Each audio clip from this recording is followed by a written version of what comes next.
pequenos problemas, nos ajuda a compreender o trabalho enorme do processo evolutivo da criatura humana, que nós muitas vezes nos ficamos decepcionados com a dificuldade do homem, os planetas e os sistemas. A gente sempre acha que Deus, alguns de nós, Deus cansou da gente, cansou e deixou a nosso critério aprontar pelo mundo afora, e volta e meia a gente vê falar tanta coisa estranha que nos preocupamos com o futuro da humanidade. No entanto, segundo os estudiosos das ciências, um certo momento, e os espíritos corroboram, Allan Kardec repete isso, Emmanuel nos traz uma riqueza enorme na obra A Caminho da Luz, tem um livrinho chamado Universo e Vida, a edição FEB, que é belíssimo e muitíssimo rico, a despeito de Bem Condensado, que é do espírito áureo. E o que diz a ciência, o que diz os espíritos, é que o nosso sistema, ou o sistema de sistemas das galáxias, das muitas galáxias, houve um momento em que se achava que era uma galáxia só, que era um universo só, e a ciência e os próprios espíritos estão nos afirmando que são milhares as nossas galáxias, que são as habitações do homem para o seu aprendizado. Então, quando foi retirado da nebulosa do Sol, é o que diz os benfeitores, os primeiro espaço, pequeno pedaço da nômada, ali no ambiente quente do espaço, ou gelado em algumas situações, Emmanuel chega a dizer que no sistema chega a 800 graus negativo à noite e 800 graus positivo ao meio-dia. Naquele momento, a ciência chama o Big Bang. É o momento em que essa energia condensada, como se fosse tudo na natureza, de certo modo se repete. Para a gente entender, então, quando o elemento masculino e feminino se une no útero materno, nós vamos ver que ocorre a teoria da cisciparidade, em que aquele ovo termina se multiplicando por essa teoria, uma célula só vira 2 células, 4 células, depois 8 células, divide para 16, 32, 64 e chega a trilhões de células no nosso organismo. Segundo o nosso Emmanuel, o organismo humano tem aproximadamente 160 trilhões de células. Nós temos no nosso corpo mais de 100 quilômetros de veias, essas pequenas canículas que levam a vida presente, o sangue, energia, oxigênio, em todas as partes do corpo, para manter a vida equilibrada, saudável. Então, mas também o universo, de alguma maneira, está nessa representatividade. Diz eles que na hora que o Criador decidiu, e a Bíblia chama-se de Gênese, na hora que o Criador definiu criar o mundo ou os sistemas, então, naquele momento, é o que diz a ciência, houve uma explosão. Curiosamente, os americanos, quando tiveram no projeto Apollo, que mandaram algumas naves espaciais, circularam aí pelo universo, e os russos com o projeto Soyuz, eles concluíram fotografando a Terra, descobriram distante de lá, que a Terra, ainda hoje, ela tem em torno dela alguma coisa de uma certa luminosidade. Não sei se já viram no cinema, quando o ferreiro que trabalha o ferro quente, na hora que tira, ele vai devagarinho reduzindo aquela claridade, mas permanece uma certa claridade em torno, uma certa luz. Então, todos eles fotografaram, os computadores e os benfeitores já nos diziam isso há algum tempo atrás. Então, esse momento do Big Bang, aquelas partículas miúdas, no útero materno é apenas uma célula, que muda em mais de 100 trilhões de células, e no universo, aquelas mini partículas foram se transformando e formando planetas, sistemas, organizações, esse cosmos gigante que a ciência nossa ainda não tem entendimento e nem capacidade de alcançar. Mas o nosso planeta, que é modesto, a Terra, que é pequena, dentro desse contexto, somente no nosso, diz os Espíritos, onde está o nosso Sol, que é uma estrela de quinta grandeza, Diz lá que na hora que Jesus tirou da nebulosa do Sol, na hora que o Criador decidiu entregar o Cristo de Deus, a nossa cabeça tem dificuldade, a nossa inteligência, de entender como é que um espírito, um cidadão, espírito nobre, ele consegue receber das mãos do Criador a incumbência de construir um planeta. É difícil para nós alcançar o planeta, ver as leis matemáticas, ver os processos de gravitação, estabelecer o tipo de vida, como é que seriam os mares, e por que os mares, por que teria água doce, por que teria as plantas, as grandes florestas, os grandes animais, e por que tem sempre o macro e os infinitamente pequenos no micro. É tão rico esse processo que as pessoas que se decidem por estudar, é uma coisa que a gente não consegue mais parar, porque vai criando um interesse crescente de compreender essa obra gigante da criação. Então, no nosso sistema, nós somos um dos planetas mais modestos, a vida, está no livro, quem estiver interessado, A Caminho da Luz, que é do Emmanuel e do nosso Chico, e ali ele nos mostra como é que a Terra foi se formando. Do calor do cosmos, que temperatura chegava, diz Emmanuel, 800 graus positivos, 800 graus negativos, e a vida foi ali se conformando, nesse momento das forças tectônicas, as forças dos gases, a energia do calor, do frio, foi, de certo modo, gerando essa atmosfera, que, segundo o próprio Emmanuel, é como se fosse uma guerra de energias que se combatem. O processo é mais ou menos assim.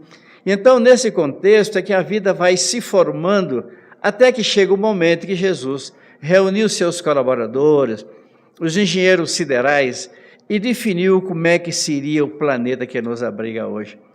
E aí, então, começou naquele ambiente aquoso, que a água, a chuva chegava, o calor era tão intenso que não chegava no solo, porque ele evaporava, e ficava essa gladiação permanente dessas forças cósmicas e poderosa. Até que, num certo momento, o Cristo de Deus abençoou, diz Emmanuel, abençoou essa forma inerte, cheio de energia, que se debatia, e então foi se acomodando nos ambientes baixos, as águas, e nos ambientes altos, os ambientes secos. Nesse contexto, foi se vendo e percebendo-se nas águas tépidas dos oceanos, foi se percebendo uma substância estranha, aquosa, e essa substância ela foi dando início à vida, o protoplasma. Então, desse início, começaram a surgir os seres unicelulares, começaram a surgir os seres assexuados, as amebas e outros seres vivos, que aqueles que foram no Nordeste do Brasil, sobretudo naquelas praias que não tem muita movimentação de pessoas, se observar, vai ver alguns seres que parecem madeira, um pequeno pedaço, mas que parece ter vida, e na verdade é o processo de mutação da vida, porque tudo na vida é esse crescer, modificar permanente. Nesse contexto é que a gente pode observar a natureza se mudando, se construindo, se reconstruindo, se alterando, se compondo na construção dessa coisa extraordinária que se chama vida. E mais tarde, alguns deles vão saindo dos ambientes das águas para os ambientes secos, e daí começa a surgir, ao longo dos milênios que não se tem segurança absoluta, começa a acontecer então as grandes florestas e os grandes animais. Inicialmente feios, disformes, como os dinossauros, e depois foram se acomodando ao longo do tempo em busca da beleza. Porque todo o trabalho do Cristo é em busca da beleza, dizia ele aos seus colaboradores. Tudo na terra é beleza. Nós é que às vezes esquecemos disso e não valorizamos o que ele nos deu. Se observarmos, por exemplo, nas praias do Nordeste ou de outras partes do Brasil, no verão as pessoas vão aos milhões de pessoas para lá para cair no mar. E o mar é absolutamente democrático. Recebe a todos igualmente, não há separação. E nós sentimos um prazer que não sabemos explicar.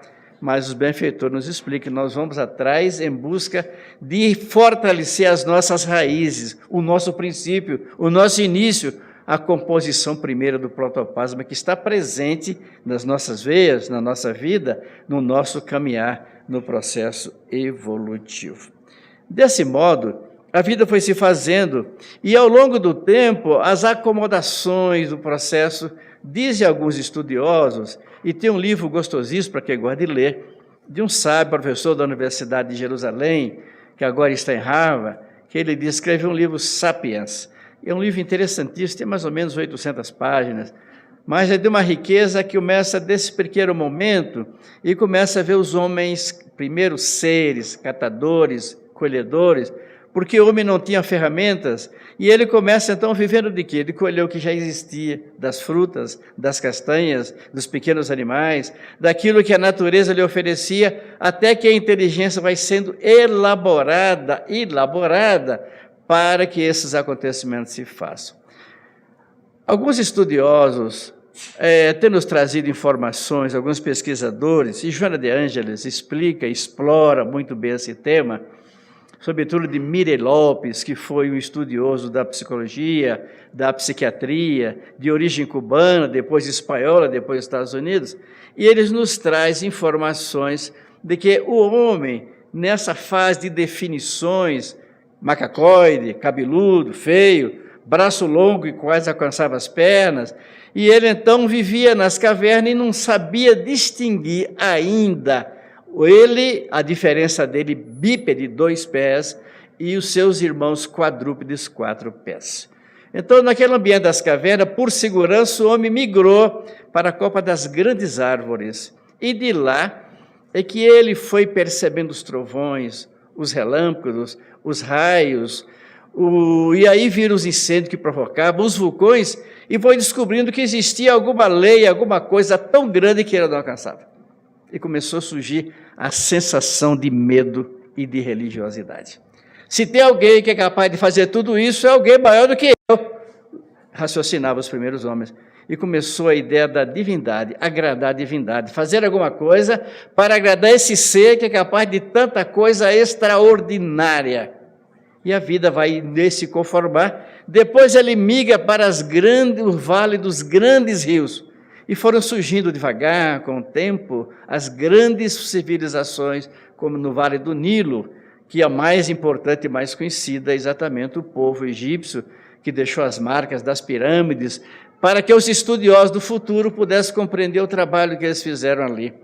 Então, o Egito não tem pedra, por exemplo, não tem pedras. Na região do Egito, de Cairo, não tem pedra, mas ali tem, nas pirâmides do Egito, sobretudo a pirâmide de Khéops, Miquerinos, ali não tem pedra. E como é que chegou ali? Pedra que pesam até 300 toneladas. Como é que conseguiram? De onde trouxeram? Com que recurso? Com que tecnologia? E entre uma pedra e outra não cabe uma lâmina de barbear de tão estreito, tão polido. Quem poliu? Com que recurso? Que não tinha computadores, que não tinha equipamento, que não tinha recurso. Alguns estudiosos chegam a afirmar que homens extraordinários estiveram por aqui e foram capazes de fazer isso com a força do pensamento. Aí a gente começa a se perguntar, então, se esse pensamento deles é verdadeiro, o nosso pode ser o mesmo? Nós somos filhos de Deus, todos nós somos, o Criador definiu que todos teriam o mesmo, simples e ignorante. Nos ensina os Espíritos, está claríssimo no livro dos Espíritos. Chegamos aqui assim, mas aqueles primeiros, alguns também chegaram assim, mas alguns vieram como os nossos colaboradores. E aí então vieram os nossos irmãos de capela, tem um livrinho gostoso chamado Existiram Outras Humanidades, ou Exilados de Capela, outro livro nessa linha, que vai nos mostrando esses passos primeiros do homem na Terra.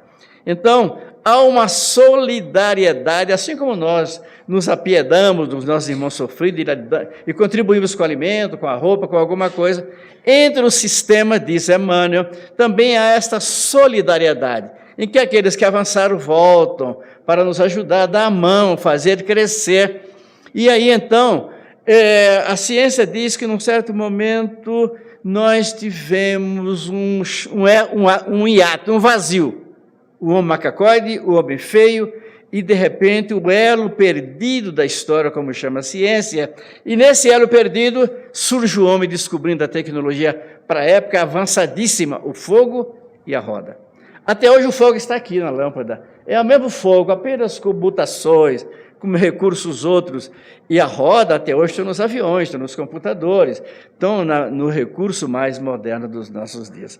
Então, foi nesse longa caminhada que as civilizações foram se formando, sempre em busca da preservação da vida, do conhecimento e do saber.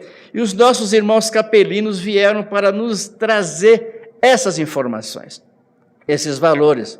Surgiu a religiosidade, surgiu os primeiros equipamentos, o homem da pedra lascada, da pedra polida, e foi avançando e chegou ao ponto que nós estamos nos nossos dias. Mas estamos vivendo um momento em que nós avançamos tecnologicamente, demos passos largos, muito largos. Nos últimos dias, praticamente todo dia, a ciência apresenta alguma coisa nova. Mas nós ainda temos muito que avançar no campo da moralidade, dos valores, da dignidade, da fé e no respeito ao Criador. Desse modo, a nossa prefeitura Joana de Ângeles, o livro Universo e Vida de Áureo, e mais alguns outros do nosso Emmanuel, ele está nos trazendo, Chico Xavier, nas obras de André Luiz, mostra que nós estamos caminhando agora para receber visitas muito importantes. Assim como vieram os nossos irmãos capelinos, que estavam com a terra, com o avião, com a tecnologia, com cirurgias importantes na área da medicina e outras áreas. Então, eles vieram e trouxeram esse avanço que nós não tínhamos. Era um espírito avançado, como nós hoje, mas moralmente atrasados. Então, precisavam aprendizar a outra asa do conhecimento e a bondade. Então, para esse equilíbrio, eles vieram aqui para servir de professores nossos e colaboradores para nos retirar do atraso em que nos encontrávamos. É nesse contexto que os capelinos nos ajudaram, foram encarnando. Naquela época, a terra só tinha povos amarelos, é o que diz Emmanuel. A nossa pele era amarela de todos os homens, é por isso que a Ásia tem uma pele chamada amarela, e é por isso que a China, que naqueles primeiros momentos do Egito, da Síria, da Pérsia, a China já era uma civilização importante, isolada, calada sempre, a China esteve sempre calada. E agora, por alguma razão, a China eclodiu no mundo para trazer, desde Confúcio, desde Forri, aqueles grandes sábios do passado, que era o mensageiro da divindade, agora estão nos trazendo o conhecimento. A China despontou como riqueza, como uma potência extraordinária, mas o que diz os Espíritos é que a China vai trazer esse conhecimento da paciência. É o papel deles. As pessoas que aprenderam com a disciplina, com a mentalização, com a yoga, com a maneira de pensar, descobrir o Cristo interno. Então, diz a nossa mentora que agora nós estamos recebendo visitas, começaram 1966, os primeiros, foram aumentando, agora são milhões. São eles que vão formar a civilização, ou conformar, ou nos ajudar a formar a civilização nova, não mais com guerras, não mais com dificuldades, não mais com dissensões, mas esses homens e mulheres que vão ajudar o homem a caminhar na direção das estrelas. Quando a gente examina isso, há que se imaginar uma mola propulsora, alguém que comanda o processo, claro, é o Cristo de Deus, a quem o Criador da vida deu a ele a incumbência de organizar aqui o nosso planeta para esse processo, para essa caminhada. Tem um livro delicioso chamado Existiram Outras Humanidades, muito interessante para quem gosta de estudar. E ele nos mostra por que, por exemplo, o Pacífico, ele não é um continente como a América do Norte, América do Sul, Europa. Ele é uma amontoada de ilhas. Por quê? As comprovações científicas é que nós teríamos duas luas, como alguns planetas têm mais de duas.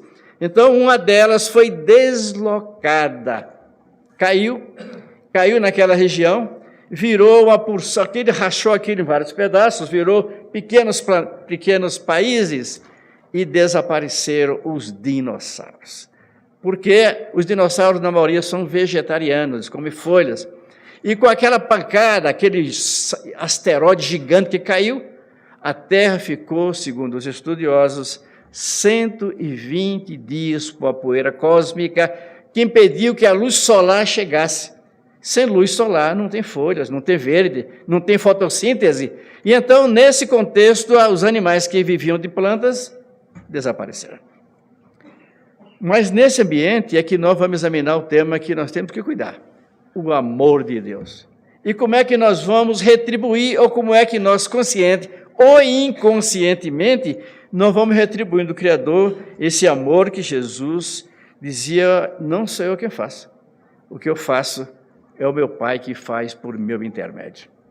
Também nós, querendo ou admitir ou não, aquilo que fazemos é a divindade fazendo por nosso intermédio, pela inteligência, pelo saber, pelo exercício, pelos equipamentos que criamos, pelas conquistas científicas que estão surgindo todos os dias.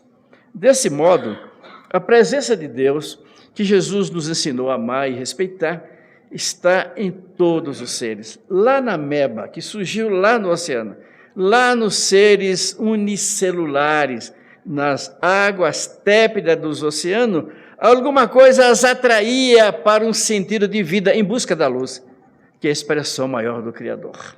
A planta, quando nós saímos do reino mineral, nós fomos avançando para observar as composições. Os paleontólogos estão observando nas rochas, nos animais, na terra, nos ambientes, no reino mineral, observando que ali tem lembrança dos animais que viveram, estão presos lá, petrificados, e vão deixando história para o arquivo da existência da vida planetária. Nada se perde, já dizia o sábio francês, a natureza, nada se cria, nada se perde, tudo se transforma. Então, essa história é um livro gostoso de ler, chamado Existir Outras Humanidades. Eles nos mostram lá uma grande biblioteca que descobriram aqui no Peru. O Peru é um país muito místico, e descobriram ali uma biblioteca de alguns milhares de pedras, e nessas pedras que estavam lá enterradas, por razões que não se sabe ainda, lá tem a cirurgia transplante de cérebro, que nós não fazemos ainda hoje, transplante de coluna, que nós não fazemos ainda hoje, transplante de coração, que já avançamos, e transplantes ossos, que a medicina está dando seus passos nessa direção. Mas nos mostra também nas pedras viagens interplanetárias, que nós estamos apenas ensaiando os passos primeiros. Desse modo, dizem eles, algumas lembranças de alguns sistemas que desapareceram, povoados que desapareceram, civilizações que sumiram, civilizações mortas. Então nós temos, Emmanuel refere isso no livro A Caminho da Luz. Na América do Sul e a América do Norte, aquele vazio chamado Triângulo das Bermudas, que lá embaixo tem alguma coisa magnética que, num certo momento, atraía até navios ou aviões, coisa dessa natureza, e não se tem até aqui suficiente informação científica, porque são ambientes de profundidades abismais, e não se conseguiu avançar a ponto de conhecer com profundidade. Não é possível os nossos computadores chegarem lá, por causa da ebulição dessas energias. Segundo esses estudos, o pai Abraão saiu de lá, da cidade chamada Ur, que era exatamente a capital da Atlântida. E aí de lá foram para formar os prenúncios do povo escolhido, ou povo hebreu. Lá do outro lado, Emmanuel apenas passa umas palavras ligeiras, América do Sul e Ásia, que era, e na Europa era Eurásia, Ásia e Europa uma coisa só, que depois mais tarde separou. Assim como o Brasil e a África era uma coisa só. Se observar Pernambuco, Ceará, etc., vai ver que tem a mesma conformação com a África, que vai afastando com o tempo. É assim o processo da vida, nesse trabalhar e movimentar permanente. Nada a natureza é parado, é uma vida constante, movimentando, crescendo. Assim, nós estamos, como dizia a nossa Joana, nós estamos vendo agora surgir seres estranhos chegando à Terra. Seres, eu digo estranho, pela grandeza que não compreendemos.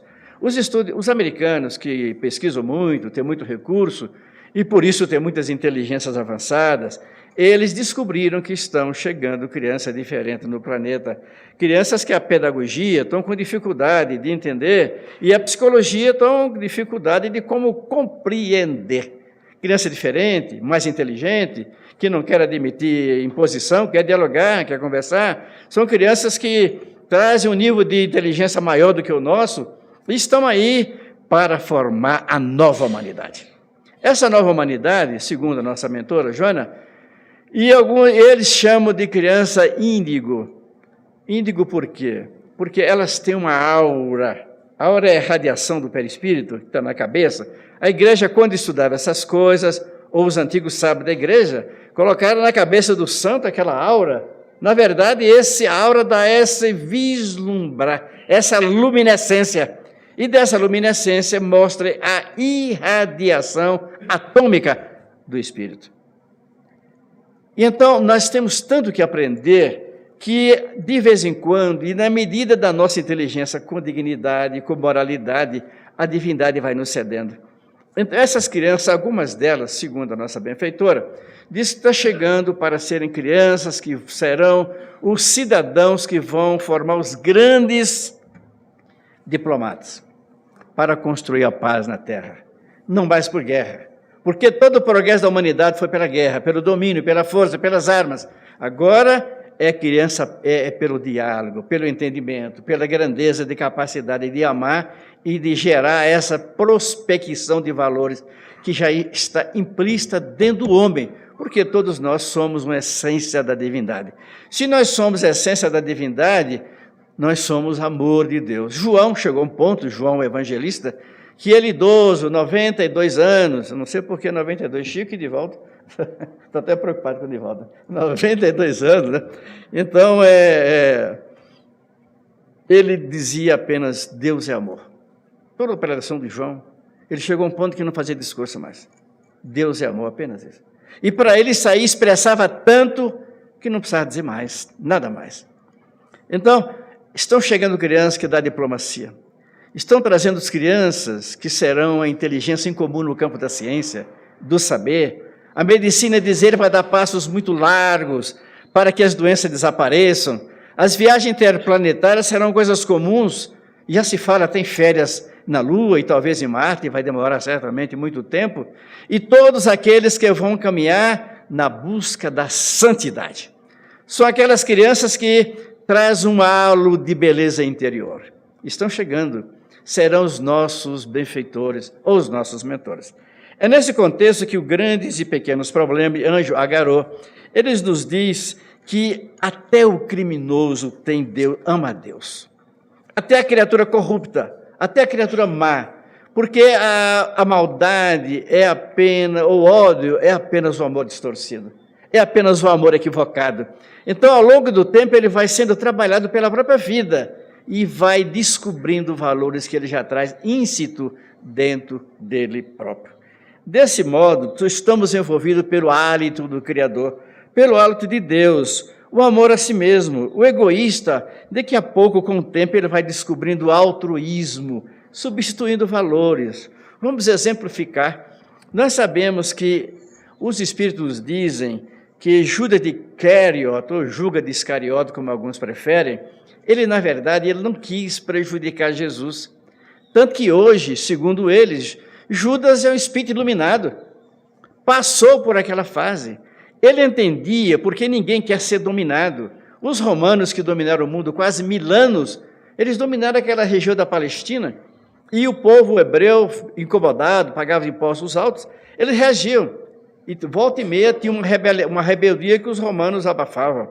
E então, quando ele via Jesus, capaz de fazer com os pescadores, com eles próprios, o vento parar, mandava o mar silenciar, mandava a lepra sumir da pele, fazia pessoas quase mortas voltar a andar, pegar a criatura torta, aleijada, arrebentadas e de repente ficar límpido, e dizer, esse homem vai pegar o romano e tirar tudo daqui com a força da sua vontade.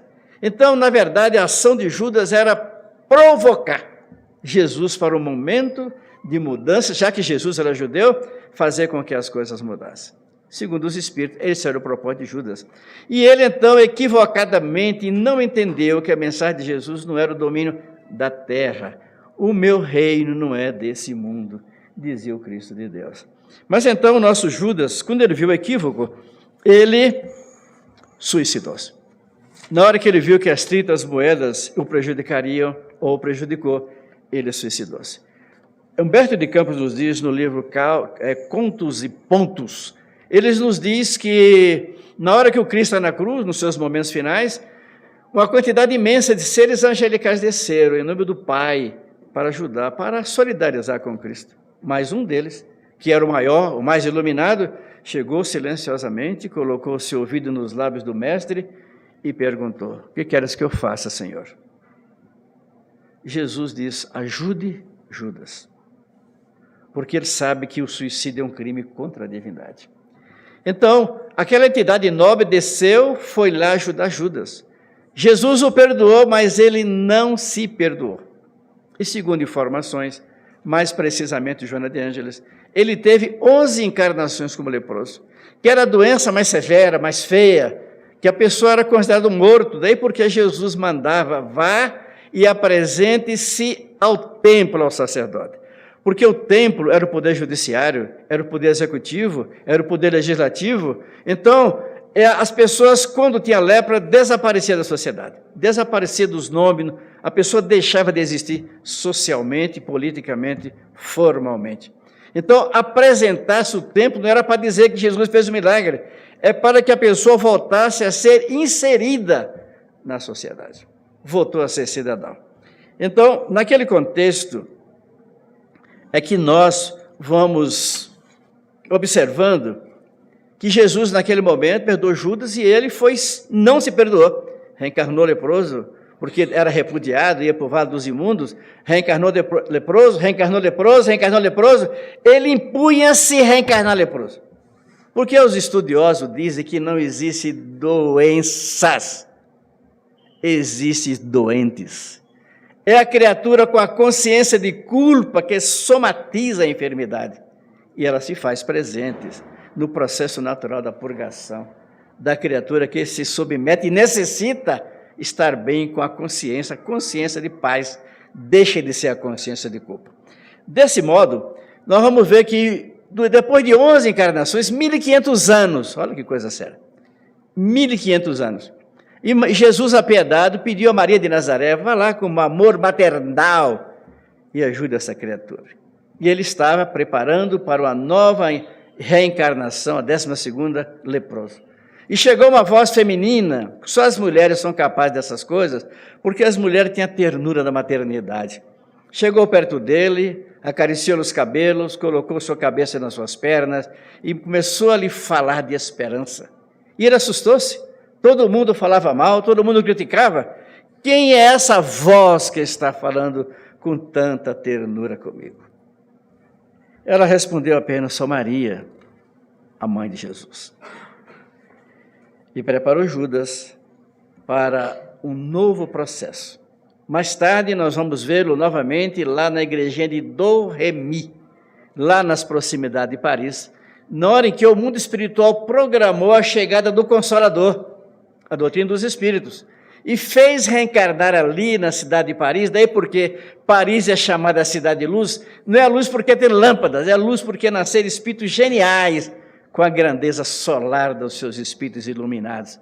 Então ali estavam mulheres e homens que estavam com os cromossomos capazes de suportar, e os genes capazes de suportar a energia desses seres que a mulher comum não suportaria, morreria. Então, foi preparando e a França estava absolutamente desmoralizada. Os exércitos não tinham força, o rei era um homem incompetente, e então o mundo espiritual buscou uma menina, 16, 17 anos,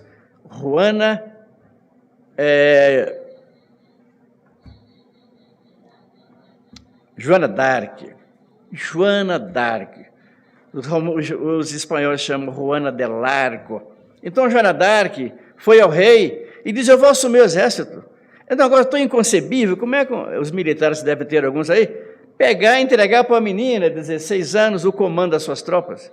E ela conseguiu levantar o moral das tropas francesas, porque os ingleses vieram para destruir, tocado na época pelos seres inferiores, não para atacar a França, mas para matar essas mulheres e homens, que seriam as mães e os pais do Consolador.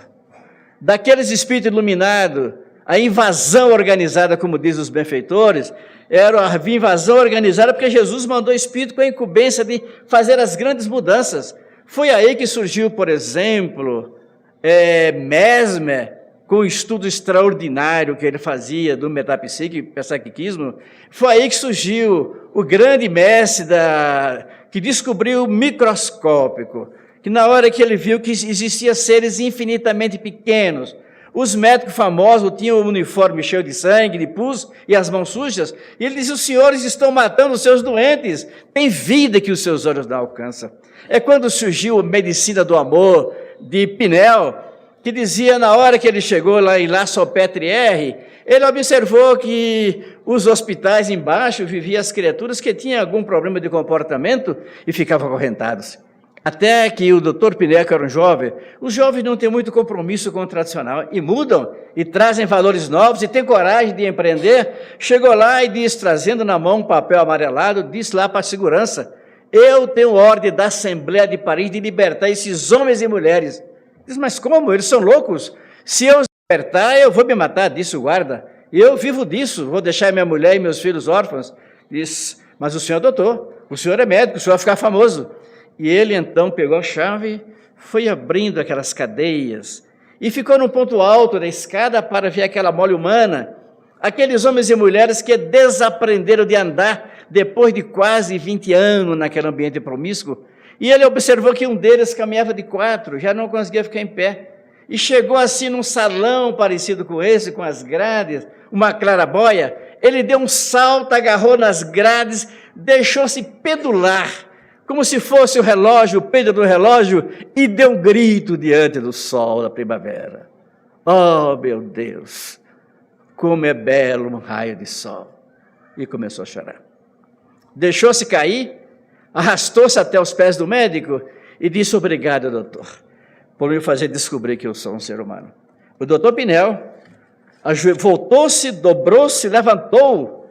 Eu que lhe agradeço pela ignorância da medicina. A partir daí, em Londres, em Viena, em Tóquio, em Paris, nos ambientes mais avançados do mundo, nos congressos, os colegas do doutor Pinel lhe perguntavam: o que é que o senhor vai fazer com eles? Eu vou curá-los. E se não conseguir? Se não conseguir, eu vou amá-los. Eles têm o direito de ser amados. Surgia a medicina do sentimento, a psiquiatria com a sua grandeza.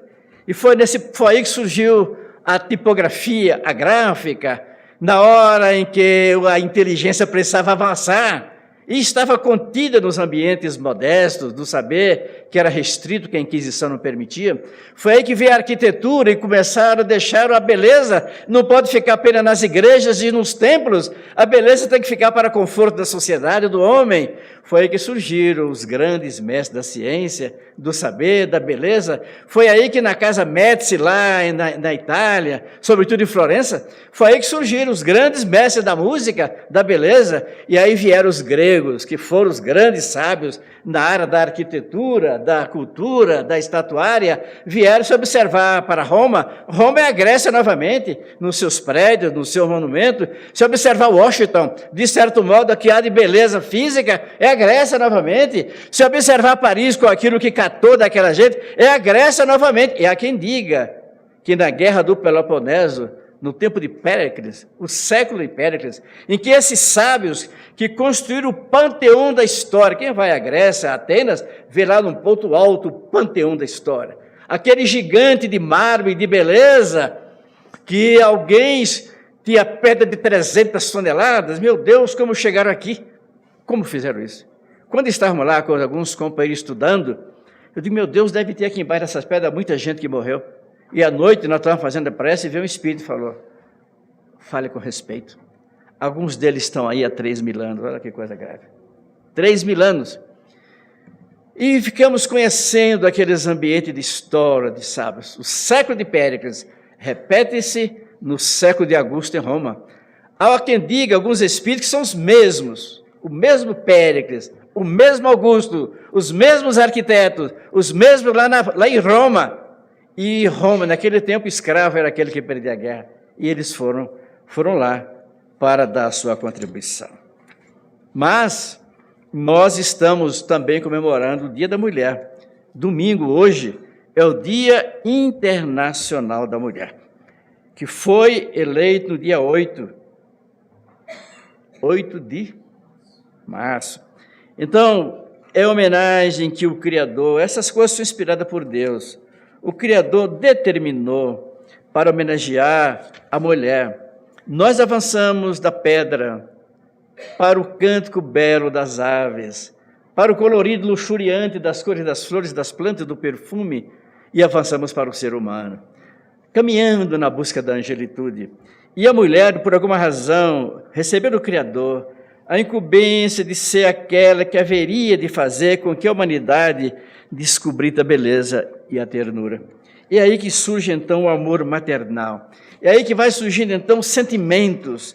Muitas vezes, por desconhecimento, algumas irmãs nossas se deixam equivocar. Não pode dizer que o feminismo seja coisa equivocada, não é bem isso. Mas o feminismo desequilibrado pode ser um fator equivocante e provocador de atraso no processo evolutivo da humanidade. Então, mas para homenagear a mulher brasileira, a mulher internacional, nós poderíamos, nelas todas, reconhecer a figura da Mãe Santíssima, a Mãe de Jesus, a quem todos devemos respeito, admiração e amor profundo, a essa mulher que representa a Mãe do Mestre e a nossa Mãe Santíssima.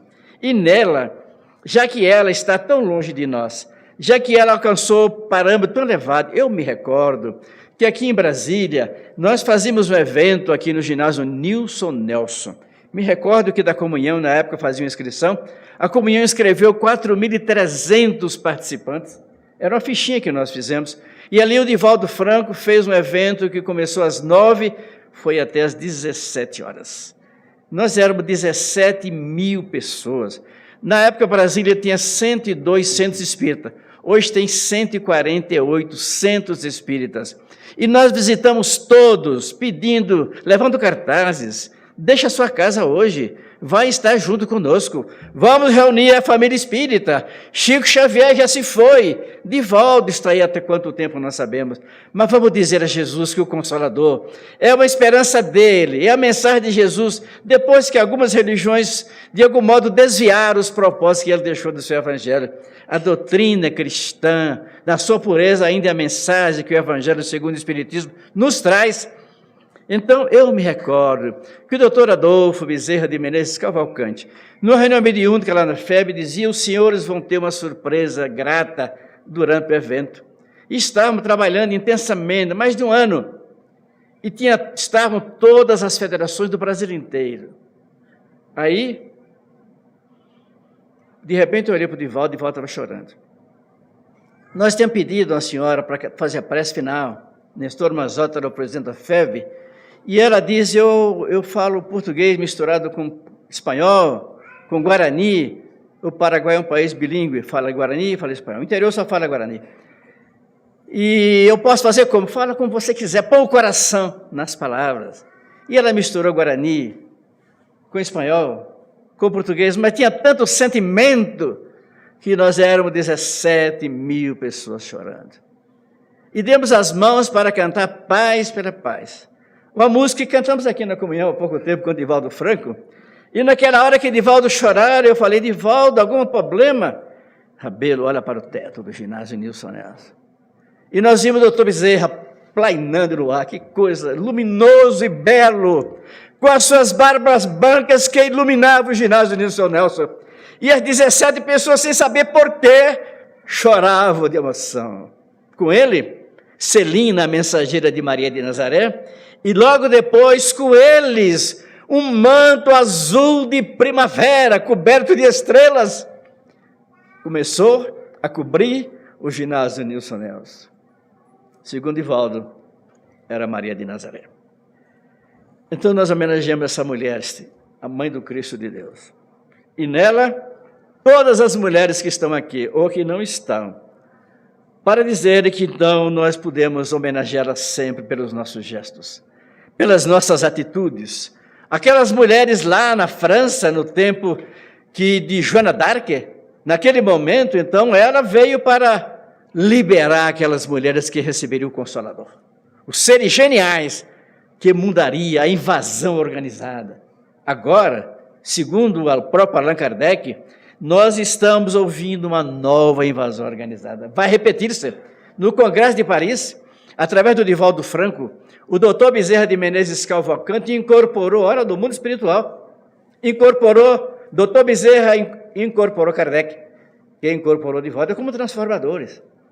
E aí dizia Allan Kardec: nós estamos nos preparando para reencarnar todos, todos aqueles que contribuíram com Jesus ao longo dos séculos e milênios. Eu próprio, ele, Kardec, também estarei reencarnando na hora própria. E vai chegar o momento que alguns discípulos do Mestre estarão aqui, porque Jesus falou que nenhum das suas ovelhas se perderia. Era a vontade do Pai. Então, no momento de emoção, aquela mensagem de Allan Kardec nos dizia: está ocorrendo a nova invasão organizada. Seres angelicais são essas crianças diferentes que estão chegando para mudar o planeta, para mudar para melhor. E aí então, em Maria de Nazaré, nós lembramos algumas mulheres que marcaram a história da humanidade. Por exemplo, mulheres, Marias negras, Marias pobres, Marias famintas, Marias perseguidas, Marias que pegam as estações de trem de madrugada para ganhar o pão para seus filhos, as Marias violentadas, as Marias que são assassinadas, as Marias que têm maridos ingratos que não lhe reconhecem o valor, as Marias que são mães. Então, nós lembraríamos Madre Teresa de Calcutá, que saiu do seu país modesto na Europa do Leste, saiu da Albânia e foi para Calcutá para ajudar os leprosos. Na época, Calcutá tinha mais de 100 mil leprosos, eram tantos que o governo não dava conta e abria valas e jogava ainda vivos para que fossem sepultados. E ela chegou um dia, depois de estar ali frustrada, o seu convento exigiu que ela ensinasse inglês para ganhar dinheiro das meninas ricas. E ela então um dia pediu licença: não quero mais, eu quero servir Jesus na pobreza. Chegou diante do crucificado, depois de uma semana andando pelo interior da Índia, tanta miséria, tanta pobreza, 300 deuses, mais de 200 dialetos. Então ela chegou diante de Jesus e começou a chorar. E viu uma frase que ela estava ali 1 ano e não tinha lido: tenho sede. Meu Deus, estou aqui há 3 anos e nunca vi. Jesus tem sede dos meus braços para socorrer os que choram. Jesus tem sede das minhas pernas para que eu ande na direção da dor. Jesus tem sede da minha inteligência para que o meu raciocínio leve conforto. E Jesus tem sede dos meus sentimentos para que eu possa amar aos meus irmãos sofridos. Nós podíamos lembrar aqui no Brasil, de uma irmã Dulce, Santa Dulce, como foi denunciada por sua santidade o Papa, desde Divaldo Franco, jovem, andando pela Avenida Chile, em Salvador, que ele estava às vezes andando à noite, vindo da escola, e ele via numa esquina uma certa luminosidade, e quando deu frontou-se a irmã Dulce. Essas criaturas santas, nobres, iluminadas, que como Chico Xavier, que jamais deixou que as suas luzes se acendessem para confundir-se com a nossa pobreza, para não nos humilhar. Nós podíamos lembrar, por exemplo, de Maria Curie, a única mulher no mundo, a única que teve 2 prêmios Nobel, Física e Química, que descobriu o rádio. Na hora que nós vamos ao médico fazer um exame laboratório que tem a composição atômica, nós devemos a essa mulher, que era polonesa, e se entregou por inteiro ao estudo da pesquisa. Tem uma jovem francesa que diz que um dia estava no interior, ela estava fazendo pesquisa, não sabia, e viu uma mulher modesta, porque as pessoas grandiosas não muito preocupadas com essas aparências, que nós supervalorizamos. E ela olhou, viu que ela estava cansada e perguntou: a senhora quer alguma coisa? Eu quero um pouco de água, se você puder. Estou tão cansado. A jovem foi lá, lhe deu a água, um outro copo. E na hora que o trem chegou, que ela entrou, ela descobriu: meu Deus, é Marie Curie. Essa mulher extraordinária de inteligência. Diplomas e reconhecimento por inúmeras universidades da Terra. E na hora que queria lhe homenagear, ela dizia: me deixem trabalhar. Eu quero apenas trabalhar. Como dizia Jesus, o meu Pai trabalha todos os dias, eu também trabalho. Nós podíamos lembrar de Florence Nightingale, na guerra da Croácia, lá no tempo em que o período dominante do mundo era a Inglaterra. E os generais, naquelas lutas infindas, ligavam para a sua majestade e mandem armas, mandem soldados. E essa mulher, Ela resolveu Florence Nightingale, ela simplesmente manda jovens que queiram trabalhar, que me ajudem como enfermeiras. Na hora que a batalha para à noite, eu vou com aquela lamparina para ver que aqueles que ainda respiram, para ajudá-los a ressuscitar. É por isso que até há pouco tempo atrás, nas faculdades de enfermagem, a formatura, as enfermeiras jovens vinham com a lamparina, era o símbolo daqueles momentos nobres de Florence Nightingale. Nós podíamos lembrar de Santa Mônica, a mãe de Santo Agostinho, que era mulher, a igreja colocou nos altares, mas era mulher iluminada e nobre que casou com um cidadão romano que a maltratava e levou para casa só, que a maltratava mais ainda, e ela descobriu que tinha um filho, que era singular o pai, que também a maltratava, mas ela durante 20 anos lhe falava de amor, lhe falava de Deus, lhe falava de esperança, lhe falava de santidade, e ele era uma inteligência privilegiada, fazia questão de debater para provar a sua inteligência. Até que um dia, ele foi a Milão, onde havia lá um sacerdote que era um homem ímpar, e que lhe fez um discurso que lhe incomodou. E ele foi ao final conversar com ele e começou a entender Jesus. Chegou perto da mãe e disse: mamãe, você venceu. Descobri que a minha inteligência é apenas uma coisa apagada diante da luz da divindade. Foi para a África, Ibona, na África, e lá ele então começou as suas pregações e meditação, e escreveu uma obra imortal, Confiteor, as Confissões de Santo Agostinho. E depois escreveu outras obras grandiosas. Foi o maior pensador cristão, porque uma mulher que era mãe, que era generosidade, que era profundidade de almas, lhe convocou para o processo de mudança. Nós podíamos falar de Joana Angélica de Jesus, a mãe de Divaldo Pereira Franco no tempo do Cristo, como Joana de Cusa, e depois como Juana de Ramírez e González no México, e depois como Clara de Assis. O relógio me disse para parar, e eu tenho que parar. Mas desejaríamos dizer às nossas irmãs, aos nossos irmãos, é hora da mudança, meus amigos. A luminosidade dos céus nos alcança. Dizia-nos um benfeitor recentemente que o Jesus parece que olhou mais demoradamente para a terra, para nós. E o olhar do mestre é a manifestação de vontade dele. E nessa manifestação de vontade, o anjo Ismael, que é o mentor do Brasil, com a plede de seres angelicais, estão ocupando os gabinetes das autoridades brasileiras para mudar, para criar justiça social, para surgir dignidade, para surgir honra, para surgir um país que nós todos possamos nos orgulhar. É isso o processo. É que nós estamos muito apressados e queremos que as coisas ocorram como a nossa vida é pequena, 70, 80, 100, 90 anos. O mundo espiritual tem um calendário diferente do nosso, mas eles estão chegando aí. E o Brasil vai se iluminar, porque o Cristo de Deus dizia lá, Brasil, coração do mundo, Padre do Evangelho, Humberto de Campos, Chico Xavier, ao meu coração, esse país estará ligado eternamente. Muita paz, uma semana rica. Mais uma vez os cumprimento a todas as mulheres presentes, e aquelas que já partiram, aquelas que já estão no paraíso ou fora dele, não importa, mas que estão lá velando por nós. Um pensamento, um gesto, um momento de silêncio, e diga, muito obrigado, Mabai, Deus te abençoe. Muita paz.